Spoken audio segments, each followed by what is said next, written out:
जय हिंद, नमस्कार सदैव फिर से आपका स्वागत है एजुकेशन बाय सिद्धार्थ सर के यूट्यूब चैनल पे। तो हम लोग पढ़ रहे हैं इतिहास में पढ़े मुगल वंश में हम लोग बाबर के बारे में पढ़ रहे थे। तो बाबर इससे पहले 2 क्लास हो चुकी है बाबर की आज तीसरा क्लास है, पार्ट 3 है।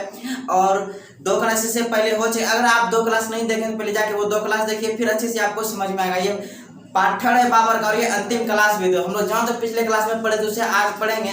पिछले क्लास में हमने एक ट्रिक देखा था युद्ध अभियान के बारे में, पवन खा चौन के घर, जिसमें कि पानीपत का युद्ध था, खानवा का युद्ध था, चंदेरी का युद्ध था और ये घाघरा का युद्ध था।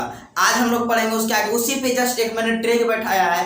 ट्रिक ये है कि बाबर ने 26 में पानी पिया, 27 में खाना खाया, 28 में चल दिया, 29 में क्या किया, घर गया और 30 में मर गया। तो वहाँ तो देखिए, यहाँ देखिए जैसा कि ट्रिक है, 26 में पानी पिया, मतलब सबके आगे 15वीं शताब्दी की बात हो रही है, 1500 ईस्वी की, ठीक है। यहाँ सबके आगे 1526 में क्या किया, पानीपत का युद्ध किया। 27 में खाना क्या, तो खाना से क्या रखेंगे, खानवा का युद्ध। 28 में चल दिया, क्या याद रखेंगे, चल से चंदेरी का युद्ध 1528 में। और 29 में घर गया, मतलब 1529 में क्या हो गया, घाघरा का युद्ध हो गया। और देखिएगा यहाँ पे 30 है, 30 में क्या हो गया, मरा नहीं, 1530 ईस्वी में मर गया। बाबर का क्या हो गया, 1530 ईस्वी में मृत्यु हो गया। जब इनकी मृत्यु हुई तो बाबर ने अपने जीवन काल में ही, जब वो जिंदा था, उन्होंने आगरा में 4 बाग शैली इनके निर्माण में, 4 बाग शैली में आरामबाग नामक बगीचा बनवाया था।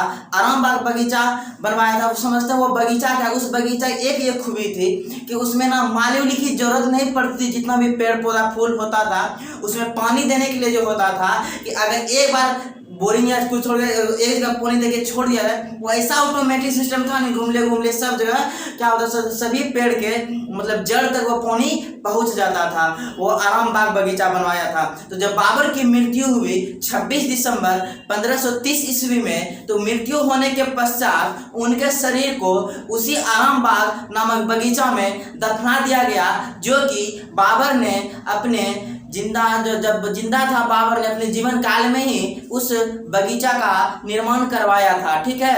निर्माण का उसी में इसको दफनाया। एक बगीचा कहाँ है, आरामबाग, तो आगरा में है। कहाँ पे है, आगरा में है। इसके साथ ही जब बाबर की मृत्यु हो गई तो बाबर का पोता था अकबर। बाबर का कौन पोता था, अकबर। देखिए आपको पहले की क्लास में हम बता दिए थे, बाबर का जो था पसंदीदा शहर कौन था, काबुल था। वहीं पे उन्होंने चांदी का सिक्का काबुल के लोगों को दान में दिया था।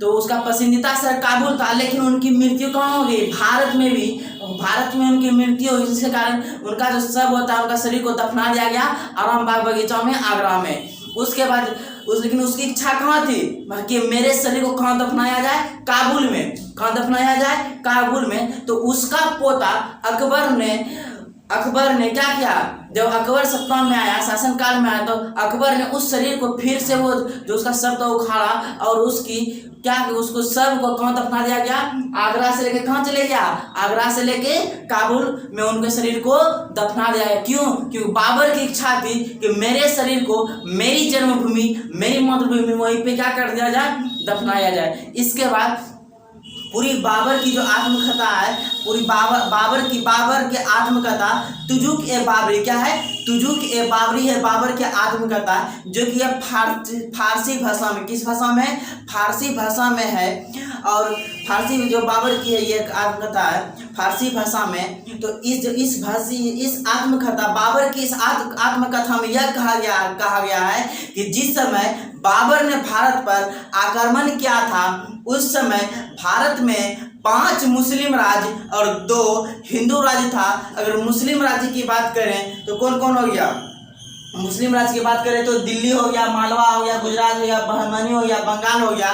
और हिंदू राज्य की बात करें तो मेवाड़ हो गया और विजयनगर हो गया। और ध्यान रखिएगा, विजयनगर का शासक कृष्ण देवराय जो था वो किसका समकालीन था, बाबर का ही समकालीन था। साथ ही बाबर ने अपने जीवन काल में अयोध्या में बाबरी मस्जिद का निर्माण करवाया था, जो कि आप लोग भली भांति इससे परिचित होंगे। जैसा कि आप सबको पता है, कुछ समय पहले अयोध्या में बाबरी मस्जिद और राम मंदिर को लेकर विवाद चल रहा था। हालांकि सुप्रीम कोर्ट का इसका फैसला आ गया और वहाँ पे राम मंदिर का निर्माण होना भी चालू हो गया। तो वहाँ पे जो बाबरी मस्जिद था, कहाँ पे, अयोध्या में, उसको किसने बनवाया था, बाबर ने बनवाया था, लेकिन उसका जो वास्तुकार था, वास्तुकार मतलब तो डिजाइनर, जो किस शेप का बना के यहाँ पे क्या होगा, उसका डिजाइनर जो था कौन था, मीर वाकी था। अब समझते हैं थोड़ा सा बाबर की जो आत्मकथा थी, कौन, तुजुक ए बाबरी, जो कि फारसी भाषा में थी।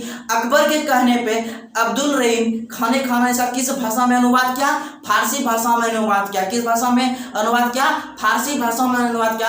फारसी भाषा में अनुवाद करने के बाद वह जो बाबर के आत्मकथा तुजुक ए बाबरी था, उसको बाबरनामा के नाम से जाने जाना लगा। किस नाम के नाम से, बाबरनामा के नाम से उसे जाने जाना लगा। किसको, तुजुक ए बाबरी को। पूछेगा तुजुक ए बाबरी क्या है, बाबर की आत्मकथा। पूछेगा बाबरनामा क्या है, तो तुजुक ए बाबरी जो फारसी तुर्की भाषा में, उसको फारसी भाषा में अनुवाद करना ही क्या कहलाता है, बाबरनामा कहलाता है। ठीक है, अब देखिएगा बाबर का 4 गो पुत्र था, कमरान, हिंदाल, अस्करी और हुमायूं। सबसे बड़ा पुत्र था हुमायूं। तो बाबर अपने जीवन काल में ही अपना उत्तराधिकारी जो है इस सत्ता को संभालने के लिए किसको सौंप दिया था, हुमायूं को सौंप दिया था। चलिए आइए, जितनी भी बातें हम अभी बोले हैं सारी बात यहाँ पे लिखा हुआ है, आपको एक बार हम पढ़ के सुना देते हैं, उसके बाद समझा भी देते हैं। ठीक है, देखिए ये जो हम लोग कल पढ़े थे उनका 4 जो युद्ध था, पानीपत का युद्ध था, उसके बाद खानवा का युद्ध था, चंदेरी का युद्ध था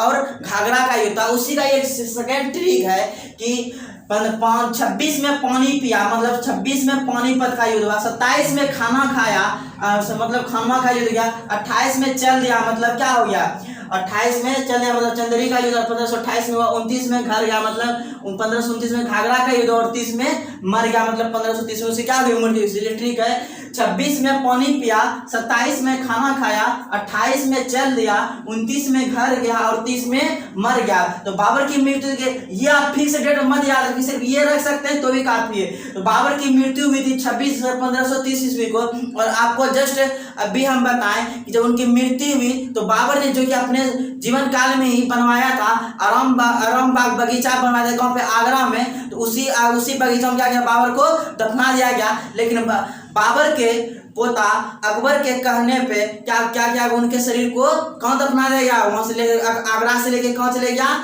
काबुल। क्यों बाबर का इच्छा थी कि उसके शरीर को काबुल में दफनाया जाए। ठीक है, वही सारी बातें यहाँ पे लिखी हुई है। अब देखिए अयोध्या में बाबरी मस्जिद कौन बनवाया था, बाबर ने। इसका वास्तुकार कौन था, मीर वाकी था। और बाबर की आत्मकथा थी तुजुक ए बाबरी तुर्की भाषा में है। और तो इस तुजुक ए बाबरी बाबर की आत्मकथा ये कहा गया है कि बाबर ने जिस समय भारत पर आक्रमण किया था, बाबर ने जिस समय भारत पर आक्रमण किया था उस समय भारत में कुल 7 राज्य थे। 7 राज्य में अगर बात करें तो 5 राज्य मुस्लिम था और 2 राज्य हिंदू था। अगर मुस्लिम राज्य की बात करें तो दिल्ली हो गया, मालवा हो गया, गुजरात हो गया, बहमनी हो गया। और अगर हिंदू राज्य की बात करें तो मेवाड़ हो गया और विजयनगर हो गया। और विजयनगर का शासक था कृष्णदेव राय, जो कि किसका समकालीन था, बाबर का समकालीन था। और बाबर ने उनके बारे में यह कहा गया, जिस समय हमने यहाँ पे कब्जा किया था, अधिकार करने आया था, उस समय का सबसे शक्तिशाली राजा कृष्णदेव राय ही था। अब देखिए, तो बाबर का जो आत्मकथा था तुजुक ए बाबरी, ये तुर्की भाषा में था, इसका फारसी भाषा में अनुवाद कर दिया गया। क्या कर दिया गया, फारसी भाषा में अनुवाद कर दिया गया अकबर के कहने पे। किसने से पूछेगा, बाबर का जो था आत्मकथा तुजुक ए बाबरी, उसका फारसी भाषा अनुवाद किसने किया, तो अब्दुल रहीम खान ने ना, किसके कहने पे, अकबर के कहने पे अनुवाद कर दिया। और फारसी भाषा में जो अनुवाद किया वो क्या कहलाने लगा, उसके बाद बाबर नामा, क्या कहलाने लगा, बाबर नामा। अब देखिए बाबर का 4 लोग पुत्र थे, इसका ट्रिक है याद रखें, कहाँ है हुमायूं, को से रखेंगे कमरान, हो से रखेंगे हिंदाल, ए से रखेंगे अस्करी, हुमायूं। और सबसे बड़ा बेटा कौन था, हुमायूं था। और उसे इन्होंने क्या कर दिया, अपना जीवन काल में जब जिंदा था उस समय उसको, हुमायूं के बड़े बेटे को अपना उत्तराधिकारी सौंप दिया गया। आई होप कि आपको ये पूरा वीडियो समझ में आया होगा। तो बाबर मेरा यहाँ पे खत्म हो जाता है और उम्मीद करते हैं कि आप अगर तीनों मेरा वीडियो देखें तो बाबर से कुछ भी क्वेश्चन पूछ दे, आपसे एक भी क्वेश्चन एग्जाम में छूटने वाला नहीं है। अब देखिए, तो बाबर ने अपना उत्तराधिकारी किसको सौंपा, हुमायूं। इसका मतलब अगले हम वीडियो में क्या लेकर आएंगे, हुमायूं। अगले क्लास में हम लोग क्या पढ़ेंगे, हुमायूं के बारे में पढ़ना चालू कर देंगे। फिर उसके बारे में हम लोग जिस तरह यहाँ बाबर के बारे में पूरा डिटेल से पढ़े, हम लोग हुमायूं के बारे में भी पूरा डिटेल से पढ़ने वाले हैं। अगर आपको ये वीडियो पसंद आया हो तो लाइक शेयर सब्सक्राइब कीजिएगा। तो मिलते हैं अगली वीडियो में। बाबर सॉरी नहीं, बाबर के साथ नहीं, किसके साथ, हुमायूं के साथ अगली वीडियो में मिलते हैं आपके साथ, हुमायूं का एकदम धमाकेदार सीरीज के साथ। अगर वीडियो पसंद है लाइक से सब्सक्राइब कीजिएगा। मिलते हैं अगले वीडियो में पार्ट 1 हुमायूं के साथ। Bye bye. न्यू टॉपिक है बिल्कुल भी। पहले हाँ एक बार आप इसका स्क्रीनशॉट ले लीजिए, आप कॉपी में नोट कर लीजिएगा।